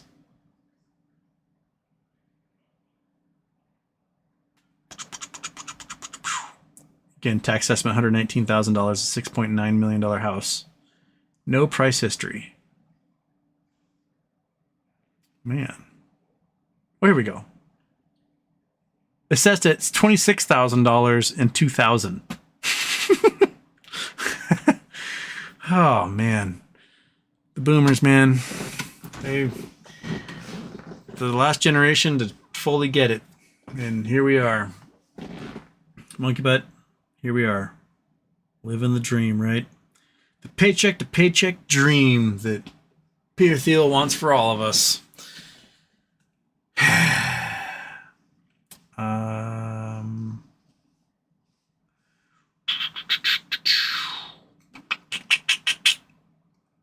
Caesar Hands. So you admire Warren Buffett for giving away most of his wealth after he passes? Yeah. I mean, I think that if you're a gajillionaire, you should give away most of your wealth while you're living. That way you can like see the changes you make and stuff. But if I were a billionaire, which I don't think it's ever going to happen, but if I were a billionaire, I would probably put almost all of it into some sort of foundation. And just, I'd make sure that students got school funded, that people got fed and housed, and libraries or palaces, and I don't know, people that do rad shit that are struggling on the edge of society got something for making me laugh, making cool art, whatever. I don't know. If I had $100 billion, there would be at least a $99 billion endowment that would go to something cool and make rad shit. How the hell how do you even spend $1 billion? Like, all the cars I think are cool. I can get for $1,900 off of Craigslist. I don't need to buy a $5 million Bugatti. Like, I don't need a $100 million high-tech mansion in Monaco. I don't need a $500 million yacht. I have no interest in that stuff. So, a 1988 Renault GTV Alpine, like, hell yeah. Like, picked up for $15,000. That'd be my luxury expense. I just don't want that stuff. It doesn't interest me. I'd rather have the time and freedom to like tinker in the garage than, I don't know, have a luxury yacht that sails 11 months of the year without me being anywhere near it. I don't have an interest in owning a private jet. I think it's just a horrendous waste of energy and time. Like, I don't know. Part of the romance of travel, like, sure, I'll buy first class tickets. Why not? I got leg room and can eat some fancy food that I may never try otherwise. But I just don't picture myself jet setting enough to qualify owning a $55 million G6 or G5 or whatever. Like, for that $55 million, I wouldn't even know how to spend the $55 million on other things that it would spend on one of those planes. I don't get it. I want to be able to just do my thing. That's all. That's for me. That is all I want, to just do my thing, do my hobbies I can't afford right now, that don't require that much more income, and to see the world. And like, for me, seeing the world isn't removing myself from the rest of society. Like, you have the G6, right? Your private jets, $100 million jet. You get your pilots and your like hot stripper / flight attendant or whatever. And you fly to Paris or Monaco or Dubai, and you land at the private airport where your limo meets you. And you get out of your limo and you go to your luxury hotel where you get your massages and are fed 5-star meals. And then you get back on your plane and you go home. Like, that's not interesting to me. I want to meet people. Like, the biggest joy I get out of traveling are the people I meet along the way. And if the only people I'm meeting along the way are servants or other rich assholes, then I might as well stay home, right? Like, there's not really a point. Like, I want to fly to Marrakesh and walk the city and meet people and eat stuff and try it out. I want to go to Canterbury and chit chat with the guys who cut the gemstones and, you know, eat delicious musamman curry and like it's, I don't know, like the whole flashy, like the lifestyle that people like Andrew Tate promote. You know, look at my Bugatti and my private boat and my big mansion and all the girls with big fake tits. It just doesn't appeal to me. You have all this money in the world, and you just spend it on shit. Like, gather some experiences, meet people, talk to people, learn stuff, visit rare locations, see ruins, learn weird, you know, goat head sports on the Mongolian steppe. Like, it just doesn't, I don't get it. You know, I guess you can buy your $300,000 membership and hang out in a casino in Monaco and be like, okay, I did that. Well, what next? I don't know. Do cool stuff. Do cool shit. That's what I think. All right, I got 8 more minutes and then I'm going to go away for the evening. I might do a show tomorrow because I don't think I'll get one in on Friday. So, yeah, I have to do a space call on Friday. I thought I was bringing someone on the show. Apparently, I'm going on their show. So, oops, miscommunication. But yeah. And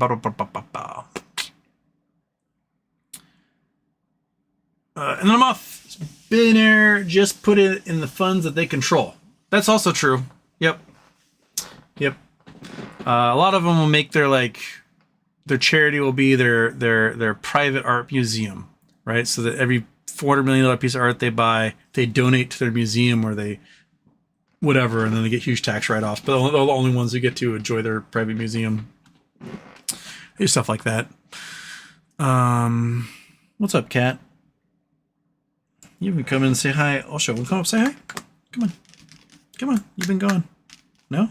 All right, keep licking yourself. Whatever.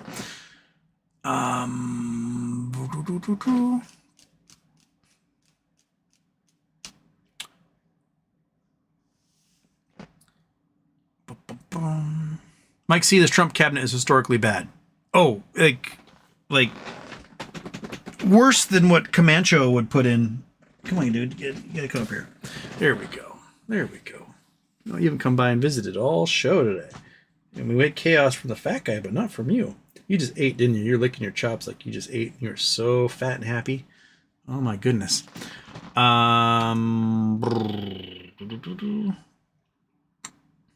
Ronald Rose, some pistols are very specialized, will be adapted with a slide lockout, keeps the noise to a minimum.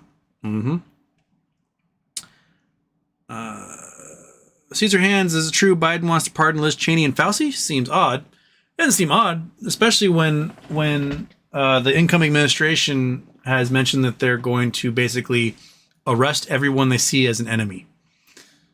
This is how fascism works, right? Like, if you are on the enemies list, you are going to be arrested, you are going to die in prison, or you're going to go to re-education camp. That's it. That's what's going to happen. So no, I giving blanket pardons to people who didn't commit crimes but would be targeted and persecuted. Yeah, you do what you can on your way out. Like I said, like Biden should probably pardon individually every member of the civil service in the United States. Every single one of them. Every last damn one of them. And then we'll just deal with it all later. But I don't think he's got the balls to do something like that.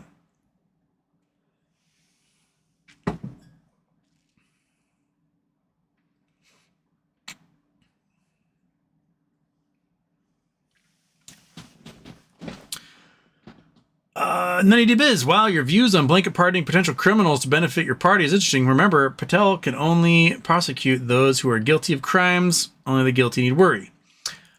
That's not how fascism works, Nutty D Biz. Fascism works by persecuting people, not prosecuting people. Do you think that the Jews or the Roma or the gays or the Marxists or the socialists in 1930s Germany had the benefit of being like, you can't prosecute me, I haven't committed a crime, when the crime is you exist? Right? That's just how fascism works. You don't go into a job at the FBI or the Department of Justice with an enemies list. That's not how it works in a democracy. But this is what these people are doing. Their job is not to uphold the law. Their job is to persecute their perceived enemies. The opposition is not like a democratic opposition. The opposition are people who deserve not to exist anymore. That's how fascists view these things. So, yeah. You can't prosecute those who aren't guilty. You sure as shit can persecute them. Especially if you fill the courts with a whole bunch of undemocratic fascists as well. Right? Eileen Cannon was not looking at the law when she dismissed the charges against Trump for the documents case. She was making it up. Why? Because she's a fascist. And she was doing that to protect her fascist leader, not to uphold the law. She failed in her duty. The guardrails of the third branch of government failed because she is a suck-up to fascism. So, then you do business in not 1930s Germany. That's too big a stretch. Come on, bro. No, fuck you, dude. This is just as bad as 1930s Germany. It's not, this isn't a stretch. Do you know what the Nazis ran on? The scapegoat are immigrants and Jews. That was what they ran on. That our problems are due to immigrants and Jews, and we're going to enact mass deportation.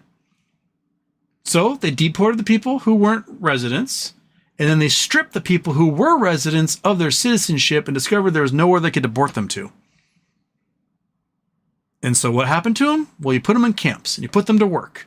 And when there's too many of them, you then kill them all because you don't have anywhere you can put them. So you got to kill them.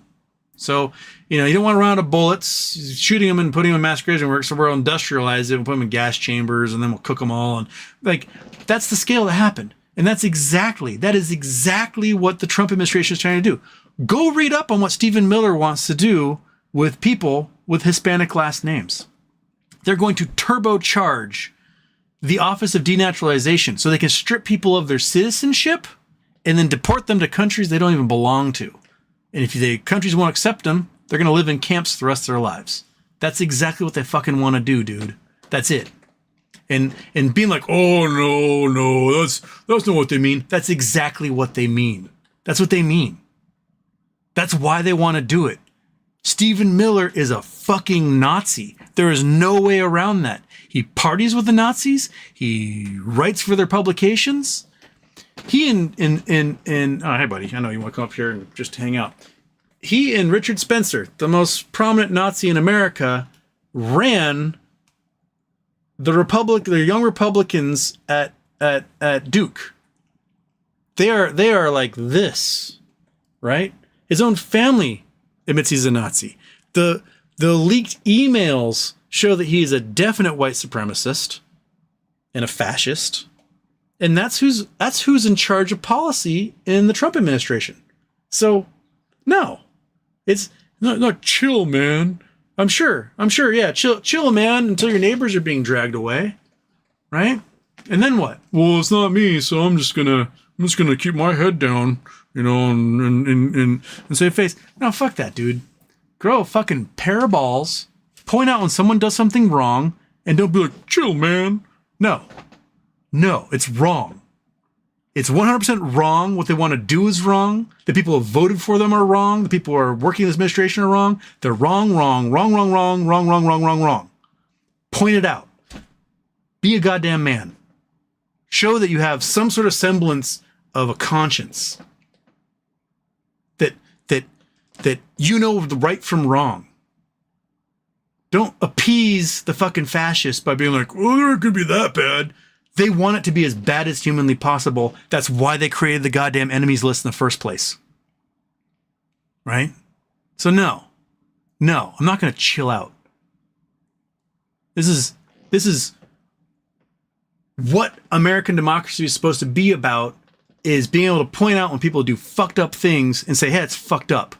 And then somehow the system goes, oh yeah, it's fucked up, and they fix it.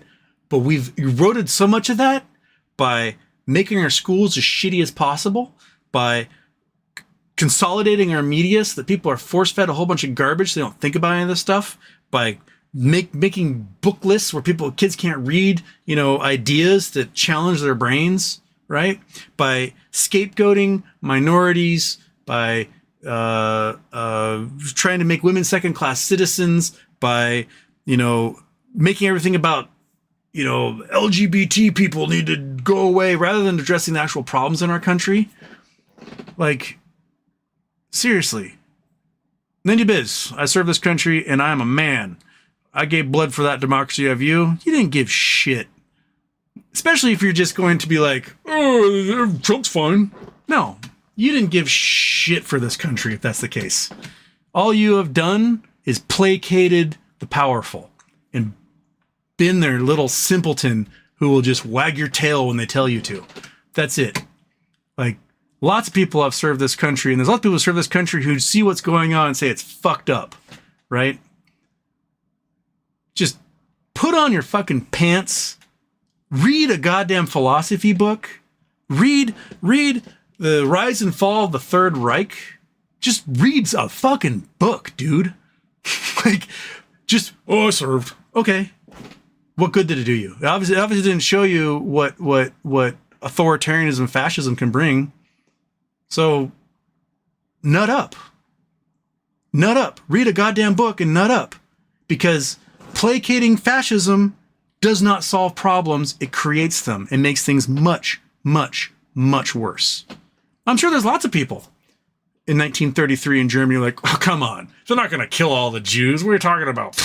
Like, that's just over. You're just making things up at this point. And then they kill all the Jews, right? And they're like, whoa, fuck, I was wrong about that, wasn't I? Learn from history for once. The speech that Stephen Miller gave at Madison Square Garden. Do you know why they went to Madison Square Garden? They had the event the way they had it was because the America First rally, the American Nazis had the exact same rally at Madison Square Garden in 1939, right? And the speech Stephen Miller gave was almost a word for word translation of Joseph Goebbels' speech he gave at fucking Nuremberg. Like, Jesus, dude. Read a book. Read a fucking book. Spend some point in your life, take a book off a shelf, crack it open, and read it. And make sure that book isn't Mein Kampf, okay? Like, just, it is going to get so goddamn bad in this country. So bad. So unbelievably bad. We're going to put people who committed fraud into positions of power. We're going to take convicted felons and make them the goddamn ambassador to France, right?